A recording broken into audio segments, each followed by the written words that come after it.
তারা লুকিয়ে আছে, তারা ধাপ্পি মেরে আছে। সুযোগ পেলে আবারও দেশকে তছনছ করার ষড়যন্ত্র করবে। স্বৈরাচারের প্রেতাত্মা তারা এখনো এখানে জীবিত আছে। 24-এর আন্দোলন যদি সঠিকভাবে না হতো, তাহলে আজকে আমি এখানে দাঁড়িয়ে বক্তব্য দিতে পারতাম কিনা আমি জানি না। যারা সেদিন ক্ষমতায় ছিল তারা জনগণের ভোটে নির্বাচিত ছিল না, তারা জনগণের সাথে ভোট খেলা করে নির্বাচিত সরকার ছিল। প্রথমে স্মরণ করছি 24-এর আন্দোলনে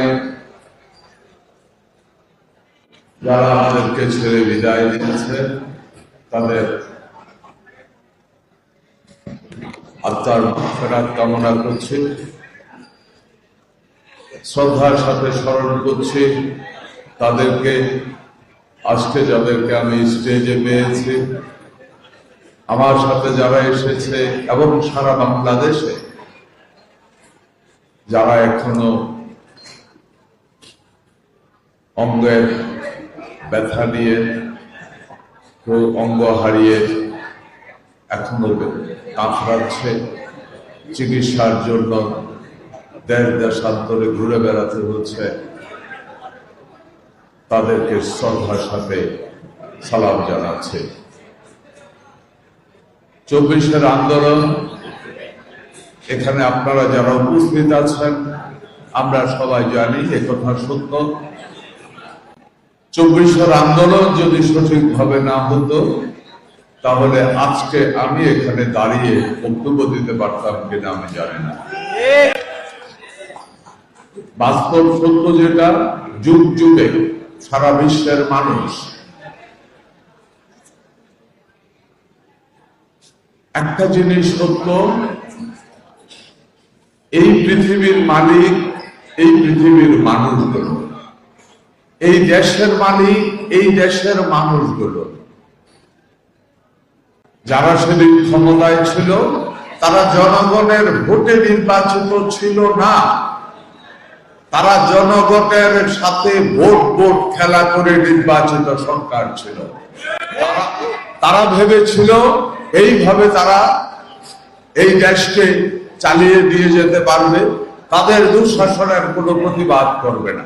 সাধারণত যেটা হয় পৃথিবীতে, যেই অন্যায়কারী আছে সে নিজেও বুঝতে পারে না তার অন্যায় অনেক চরম পর্যায়ে চলে গেল, সে টের পায় না। সাধারণত মানুষ, বাংলাদেশের মানুষের ইতিহাস যদি আপনারা দেখবেন এরা ধৈর্য ধরে, সহজে প্রতিবাদ করে না, কিন্তু বহুবার অন্যায়ের বিরুদ্ধে রক্ত দিয়ে প্রতিবাদ করার ইতিহাস বাংলাদেশের মানুষের আছে। আসেন, যুদ্ধ হয়েছে, অন্যায় হয়েছে, অন্যায়ের বিরুদ্ধে প্রতিবাদ করেছে এদেশের আবার বৃদ্ধ বনিতা, শ্রমিক মজুর থেকে শুরু করে, কলেজ স্কুলের ছাত্র থেকে শুরু করে ঘরের বধূরা পর্যন্ত। ছোট সন্তানের মা তার সন্তানকে কাঁধে নিয়ে রাজপথে এসেছিল সেদিন অন্যায়ের বিরুদ্ধে প্রতিবাদ করার জন্য। কারণ একটাই ছিল, মানুষ শান্তিতে জীবন যাপন করতে চায়। এই দেশ আমার, এই দেশ আপনার, এই দেশ 18 কোটি মানুষের। এই সরকার জনগণের দ্বারা নির্বাচিত সরকার, এই সরকার জনগণের সাথে কমিটেড জনগণের উন্নয়ন করার জন্য। একা সরকারের পক্ষে কোনোদিনে কোনো কিছু করা সম্ভব হবে না, প্রয়োজন জনগণের সহযোগিতা।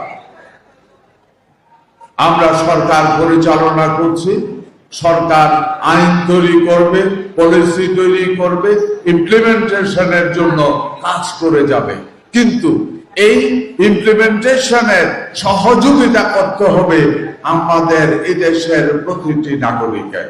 ভালো যা কিছু করবে এদেশের মানুষের জন্য করবে, এদেশের উন্নয়নের জন্য করবে। আন্দোলন হয়েছিল স্বৈরাচার থেকে মুক্তি পাওয়ার জন্য, আন্দোলন হয়েছিল অর্থনৈতিক মুক্তির জন্য, আন্দোলন হয়েছিল গণতন্ত্র পুনরুদ্ধারের জন্য, আন্দোলন হয়েছিল ন্যায় বিচার পাওয়ার জন্য। আমরা আগামী প্রজন্মের কাছে একটা সুন্দর বাংলাদেশ উপহার দিয়ে যেতে চাই।